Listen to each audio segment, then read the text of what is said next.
I'm Allison. I'm from Meadow Rose Quilting, and I wanted to share my method of loading quilts on my Handy Quilter studio frame.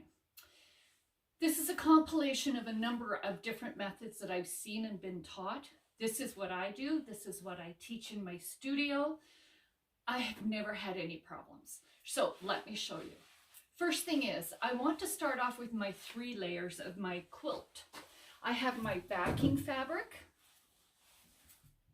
I have my batting, and I have my quilt top. I like to have my backing and my batting a good 10 inches larger, so 5 inches on all sides. If my quilt is 50 by 70, my backing and batting should be 60 by 80 inches. I know that gives me lots of extra space. I don't have any nasty surprises, and I have plenty of room to clamp my quilt backing when I'm using my ruler base and using rulers. So first thing I do, whether it's my own quilt, a customer's quilt, or I have a renter in the studio, is we will lay out all 3 layers over our frame. My backing the way it's supposed to go, my batting right side up, and my quilt top. And I want to make sure that I have sufficient fabric on this edge. I'm going to come around the front and show you the rest. So now I'm at the front of my quilt. I've laid out my 3 layers, and I want to make sure that there is sufficient batting and backing behind my quilt. And if I look at the bottom here, I got lots of backing, and I have just enough batting. So we'll see how this goes. Once I've got everything laid out and I know that everything is the right size or big enough, I'm going to take off my layers one by one so that I don't have any nasty surprises. You know that? Rip this off, throw it on the floor, reload your top, go to load your top, and you've rotated it and things don't fit. So here's what I do. I'm going to fold over. I'm going to fold over. This is my top edge. I'm going to drape it over the back of the chair. I'm going to do exactly the same thing to my quilt batting. Flip it over, fold it in half, flip it over, and I'm going to take that top edge and put it over the top. Now comes the fun part. I'm going to go back around to the back to pin the backing of my backing to my take-up pole. I'm back at the back side of my frame. I will always, 99.9% of the time, load my quilt backing with the selvages, that side from when it was woven, to my leaders. My selvage edges, my lengthwise grains runs parallel to my pole, and it reduces stretch. Let me show you. If I were to load this edge, the crosswise grain, on my pole, I want to be careful that I don't stretch that fabric. So I'm going to be very, very careful loading. Then I would have my selvage edge, which is on the straight of or lengthwise grain. If I was to load, and to me this is the more important part, if I was to load my selvage on my poles, I have no stretch. I just pin them in, no problem at all. But when it comes to using my clamps, if I have loaded this way and I pull on that fabric by putting my clamps on, I'm going to get stretch marks. You see those stretch marks?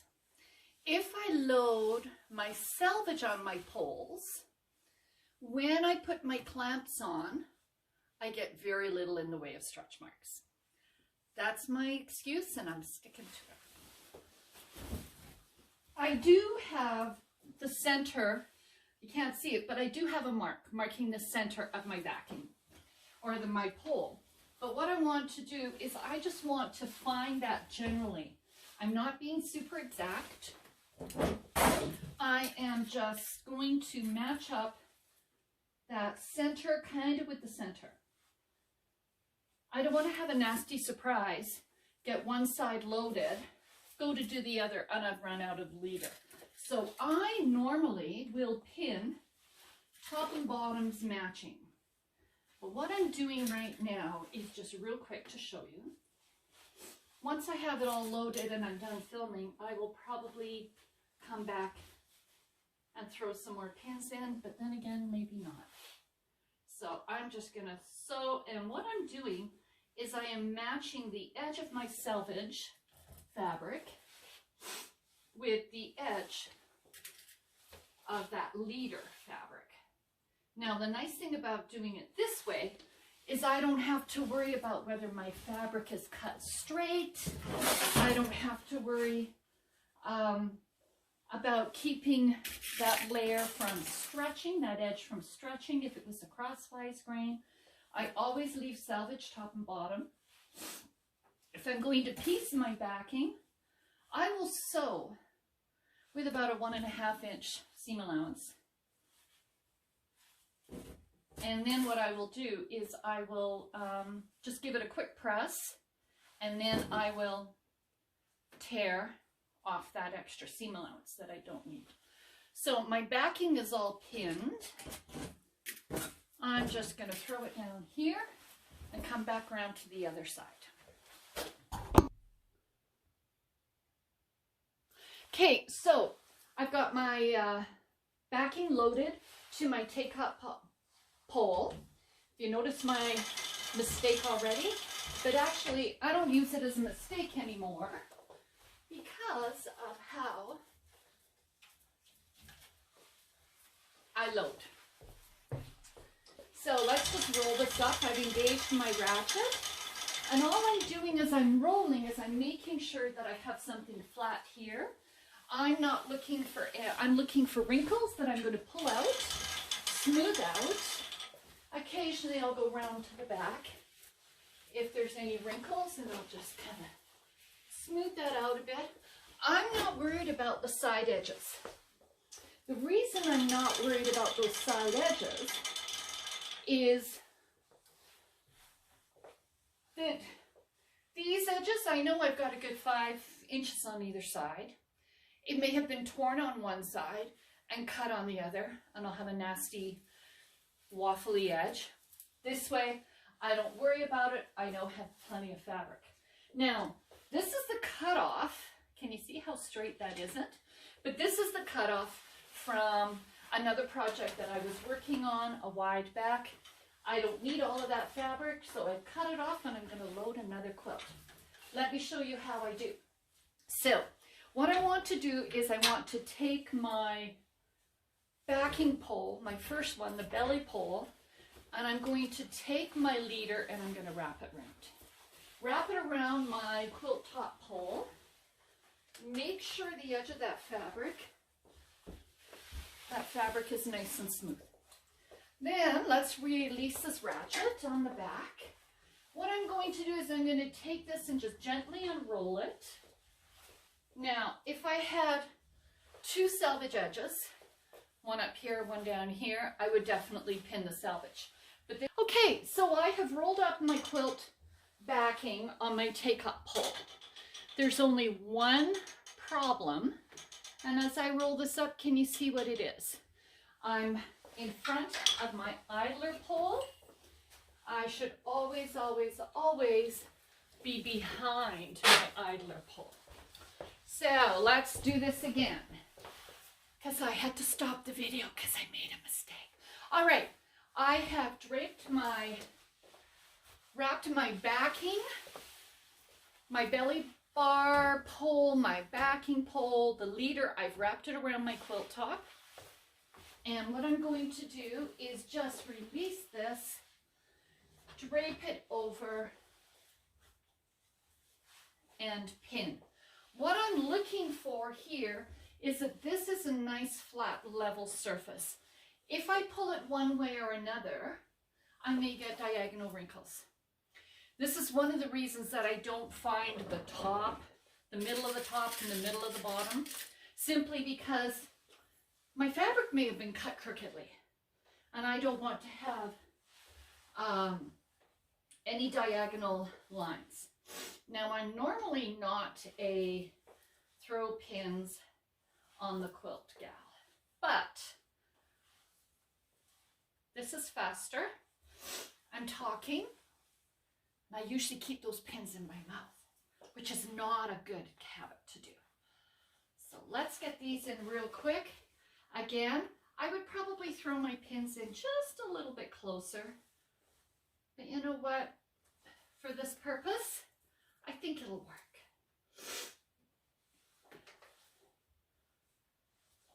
All right, so this is pretty well matching down here. We'll put this last pin in, and I think I'll just throw one more in here. Now, don't know if you can see there, but right here, I have an awful lot of extra fabric. I'm going to bring the camera over so you can see. All right, so I have a lot of extra fabric here, but at this end, I don't. Can you see right to the end here where my fingers are? I had very little. I don't worry about that because I know that my quilt backing is now straight, parallel, on grain, and all the rest of it. Oh, look here. It's one of the reasons why I don't put pins on my quilts. All right, let's continue. Let's put this back so you can see the whole thing. Did I get it? There we go. All right, now what I want to do is get all of this fabric over to here. I'm going to roll up that batting, and if I wanted to, I could have cut that extra off, but I'm not going to worry about it. All right, I'm just going to keep rolling. And as I'm rolling, I'm checking for things like wrinkles, puckers, spreads. Ah, looks pretty good there. We'll lock that ratchet. Make sure my leaders are nice and straight. Okay. Now what I want to do is I want to load my quilt top. Now remember I had my 3 layers, backing, batting, and then quilt top. I could load in that order, but I have recently started loading my tops. So here's what I'm going to do. I'm going to dig down in my pile, get my top out, drape the top edge over my backing, and kind of center it. I want to make sure I have about the same amount of fabric on both sides. Then again, I'm just going to match up the leader and the edge of my quilt. And I'm just going to bring those two together and pin within that 1/4 inch. So real quick, 30 seconds, don't time me, that close to. 1, 2, 3, 4. If I was thinking ahead and planning, I could machine base this together on my domestic machine. I could take one of my smaller leaders for my quilt and just space them together to hold all of them. Hold there. That's good enough. Let's pick up the rest of those pins. Make sure I haven't got anything there. Now, quick run around the back. I am going to let the weight of the quilt top and the friction of the quilt fabrics together, and I'm going to roll this quilt top up. All right, real quick. And as I roll, I'm looking to make sure that the side edges of my quilt are pretty close together. If I had a very detailed quilt and maybe something with a center line that had to be kept straight, bigger quilts, I may check those seams, but for now, this will work. If I find that something is pulling, I may tweak it. I'm just looking to make sure that within reason, my quilt is fairly straight. That doesn't look very straight to me, but we'll work with. All right, that's all rolled up. Now it's batting time. Lift my quilt top top pole into the cradle poles, clean off some thread, grab my batting. Remember, I folded it in half and in half again. Just going to want to make sure that I have enough batting for my quilt top, that they're in the right position. I think that'll do us really, really well. Whoops. Pull cradle down, pull cradle down. Now, at this point, what I want to do is I want to run a basting line down the length of my quilt. Whoops. Sorry about that. All right, I'm going to use the horizontal channel lock on my Pro Stitcher Avante, and let's see how we do. The channel lock keeps me from moving my quilt or my machine back and forth. I've got it on horizontal. I can only go horizontal. Now generally what I will do is, wait till I'm done stitching then I'll talk.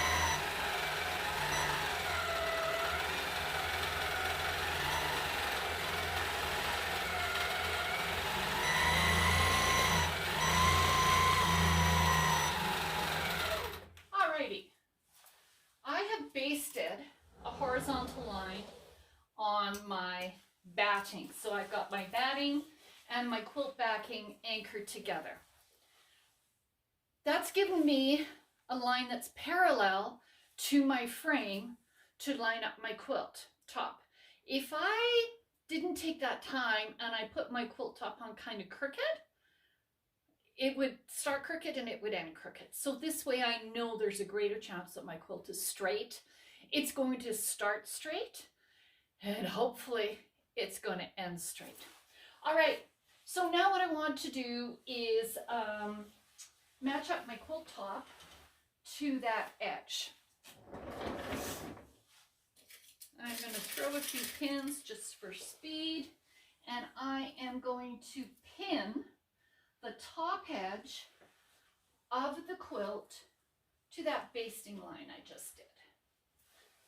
And I don't need many pins. If this was a bigger quilt, or I knew that the quilt was kind of funky, measurements in some way, I would find my center, measure half, and make sure that everything fit. Now what I want to do is I've taken my horizontal channel lock off. I want to baste that edge. Now, when I'm basting this first line, batting line, my horizontal line, before I even load my quilt, I'll set up my machine. I'll clean, I'll oil, put a new needle in, put the correct thread on that I'm using for the project. Then I will stitch that line, that basting line, with my new thread. I can feel underneath at a glance if the tension is okay. I can tweak as I'm going along there. But when I stitch my top to my batting and backing layers, it's another check of my tension. But if I had two parallel lines stitching, I wouldn't know which was my batting basting or my quilt top basting. So here's what I will do. Is I'm just going to stitch a little zigzag.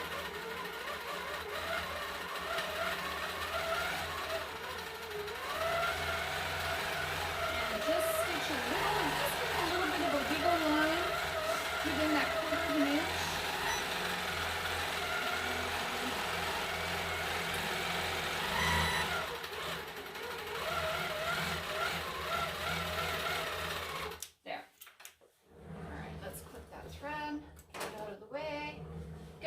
So now, my quilt top is basted to all my layers.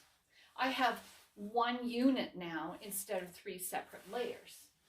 I very rarely will put the ratchet on my quilt top. As I advance, that quilt top will just naturally unroll. Every advance, I will probably lift up my front pole, my quilt top pole and just smooth out my batting. I'm not going to stretch it unless I absolutely have to, but just smooth it out, and then just pop my ratchet, my poles back into the carriage again, the holder, and then just continue stitching. One more thing. When I am quilting this way, I find that I don't have to worry about my quilt starting and ending square. Everything just rolls. For example, I'll do this, then I'll be done. I'm just going to roll. You see how that top just unrolls naturally? I don't have to fight with it. When I'm done, I'll pop my ratchet down. I may take it up a notch. I may pull it like this. What I see that I'm going to have to do, I see that I have my seam line is not quite straight. I can see here that my seam line isn't perfectly straight, so I will be doing some massaging as I quilt this quilt, but for the most part, I'm good to go. Hope this helps.